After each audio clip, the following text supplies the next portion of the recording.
Doctor Strange in the Multiverse of Madness is finally out this week. We have waited so long. This is going to be my non-spoiler review for the movie, so you are safe. And I'm ready to tell you guys why I found this to be a satisfying but very messy movie. What's going on, buddy? Welcome back to a brand new non-spoiler review for Doctor Strange in the Multiverse of Madness. Doctor Stephen Strange casts a forbidden spell that opens the doorway to the multiverse, including alternate versions of himself, whose threat to humanity is too great for the combined forces of Strange, Wong, Wanda Maximoff, and even America Chavez. Now, I have been very excited for this movie so many times I have been, and definitely I'm sure many of you guys have also been pretty excited. Even though I'm saying this is a satisfying mess, I cannot wait to have a great conversation with you guys down below in the comment section. Do beware of spoilers, because other people will spoil the movie for you, but please leave a comment. Let's hear it. And if you are interested in more Doctor Strange content, I have tons of content coming up later this week. A spoiler discussion, an MCU ranking, and a cameo rank, because of course we all know there was going to be cameos in the multiverse. So make sure to hit that like and subscribe button for tons of that content later this week. Starting with this review, let's dive into my expectations for what I wanted to get out of this movie, because I feel like it's very important for a big budgeted movie to understand what I was expecting from this movie. And just so you know, Sam Raimi is my favorite horror director of all time. The original Tobey Maguire Spider-Man films are some of my favorites of all time, and man, Sam Raimi, very much so. When he was announced, I remember I was at a Johnny Rockets about to go see Birds of Prey at a press screening, and I saw the news broke that Sam Raimi was going to be directing the next Doctor Strange, and that just excited me to no end. I was a little bit disappointed that Scott Derrickson wasn't coming back, but if you're gonna get another horror director to come on board, you can't go any better than Sam Raimi, in my opinion. And Sam Raimi, very much diving right into my pros, is the best element of this entire film. When they are letting Sam Raimi do exactly what Sam Raimi is, because his handprint, his footprint, his style is all over this immaculate movie because of him.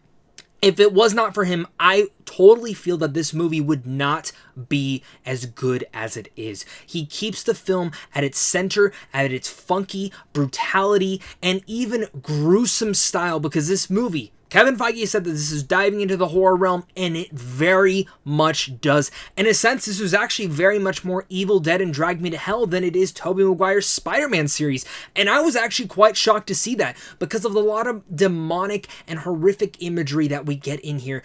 I honestly don't even think that younger kids could possibly see this because of how, again, brutal and scary this movie can be. There's actually some really fun jump scares in here. Nothing that's going to make you grown adults go home and really much not go to sleep, but there's a lot of fun elements in here that Sam Raimi infuses that he has always done throughout his entire career, and I love that he was able to do that. As well, knowing that he is a giant comic book fan, he is able to infuse a lot of lively, vivid, fever-pitch type dream-like sequences from the comic book genre, and from his creative style, he's able to bring that to life in such a fascinating way, and one that I very much was on board for every single time he was able to direct the hell out of this film.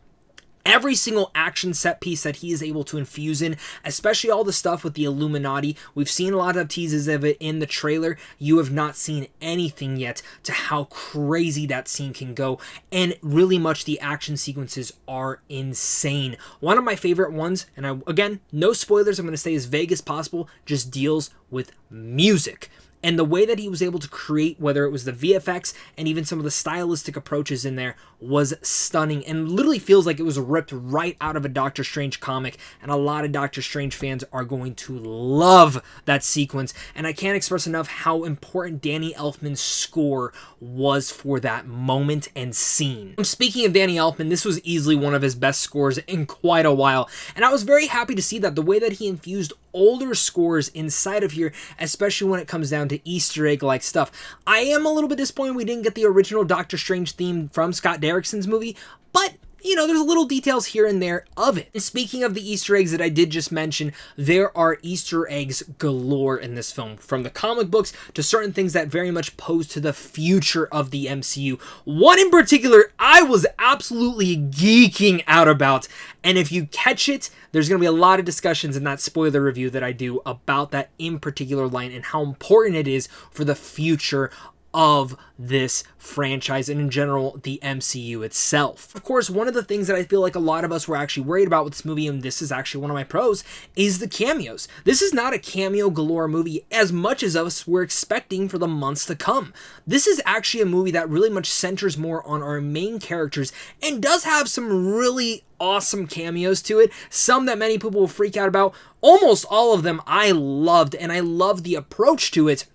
Some of them were fine. They were fine, and we'll definitely discuss that later down this week, but I still was very impressed to see that it wasn't just a cameo galore, and I'm so happy it wasn't.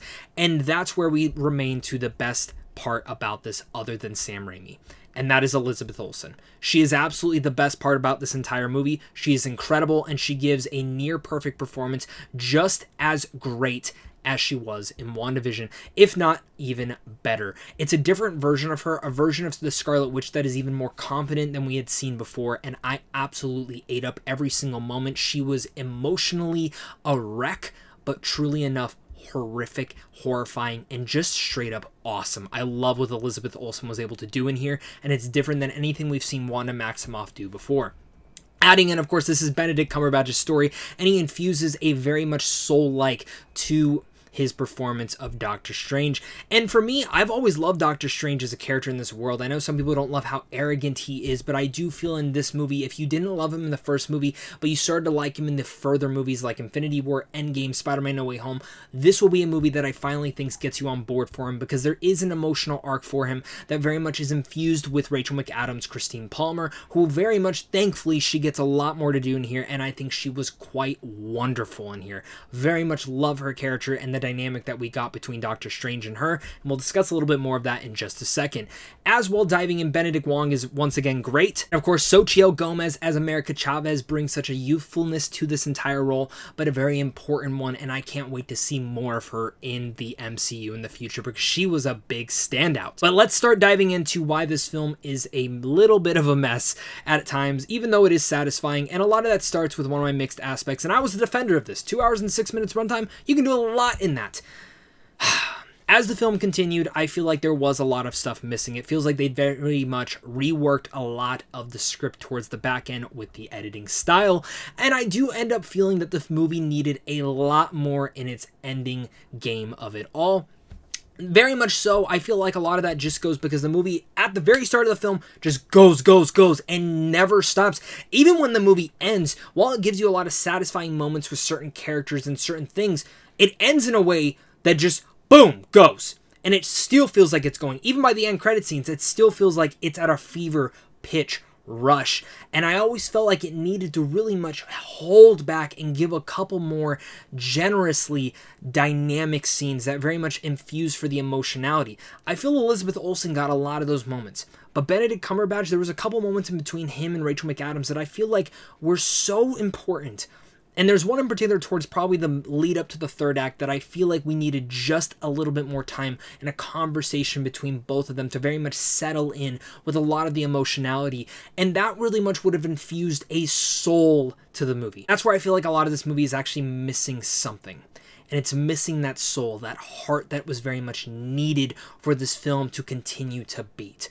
Every single MCU film, I feel like, has had this. And I feel like in this film in particular, it feels like, again, the editing and the script itself took that soul and just got rid of it. It feels like some of the rewrites, maybe during reshoots, I'm just guessing, were kind of missing in there. A lot of the stuff was mixed and really much just ripped out to infuse, again, maybe a more cohesive, paced out, better film. But in the end of the day, it feels like the film was supposed to be one way, and it ended up being this way, which leads it to being a very satisfying mess, because it's satisfying in the way that it's able to explore certain dynamics with characters and the fun aspect of the multiverse, even though it's not as crazy as it would seem. Definitely it is crazy, I think, but a lot of us need to understand and temper our expectations to where it was, and I definitely spent mine before going into this movie. But leading into that, one of the most important elements of this entire movie is that soul that was missing. And I really do feel like that there was just such an element to this that just feels rushed at times. I wish the movie had 20 to 30 more minutes of pacing to really much further out some of these characters, further out the world, further out the whole entire concept of the multiverse. Because at this point, I understand it. We need exposition to it. What I definitely need, though, is the exploration of certain worlds that they go to. And as much as I love the Illuminati stuff, I actually wish there was a little bit more to it and adding into it as well. Probably a comic book movie to really compare the pacing of this film to is Venom: Let There Be Carnage, a movie that's fast-paced, has a lot of fun and action to it, which Doctor Strange in the Multiverse of Madness is a ton of fun, but it really needed that time to marinate, take its time, breathe a little. You need those moments in these type of movies, or it just becomes a big popcorn fest, which is totally fine, but I expect a lot more when it comes down to the MCU. Again, that's as much as I can say without diving any deeper into this. Where I say Doctor Strange in the Multiverse of Madness is Sam Raimi's movie in and out. Horrific, brutal, shocking, and even scary at times. The film builds on each minute and gives and never lets up, even at the very end, even if it shouldn't have. And I will say this, there are 2 end credit scenes. One I liked, one I did not like at all, and that one felt rushed. But going back, Elizabeth Olsen is absolutely even better than she was in WandaVision. This is easily the best directed Marvel film in a while. The camera work, the tone, the score, and even a lot of the action. It's truly a damn fever-pitched comic book lover's dream. So many surprises and a lot of crazy shit to fall head over heels for, but I did have a couple issues. Film feels rushed. It feels like it's trying to get to the finish line and set up a bunch of stuff that it really much... Yeah, it needs to, but it also needed to take its time with its characters. At an insanely strong pacing, it feels that there was some elements missing that could have added to make it perfect some of the arcs, and especially some of the emotional avenues for our characters. God damn, I really much can't wait for the next Doctor Strange. I hope Sam Raimi returns and really much is going to be one of the ones in that writing room from the very beginning. It feels like he came in at one point, they had to switch some stuff up, and even, again, while they were making the movie, it seems like they still had to fix some stuff up. And overall, it feels like they had one movie when they started, and by the time they had ended, it was at one point. And I didn't even get to mention this, some of the visual effects in here are stunning, and I love the attention to detail. Other pieces of it definitely feels like they're just in front of a green screen, and I would have liked a little bit more practical. I know they're going to all these different worlds, but some of it just could have blended a little bit better. Overall, again, I think Doctor Strange in the Multiverse of Madness is a satisfying mess, one that fans will have so much fun with. I know I had fun with it, and I love what Sam Raimi was able to do with his directing style. I love the performances in here.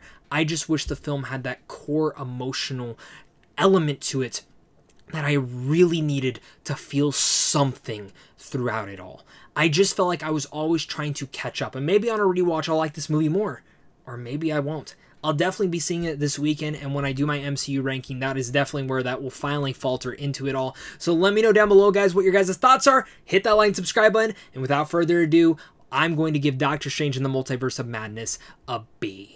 Thank you once again, guys, for watching this. You guys are really all the best. If you're looking forward to more MCU content, make sure to check those cards up above and the end screen.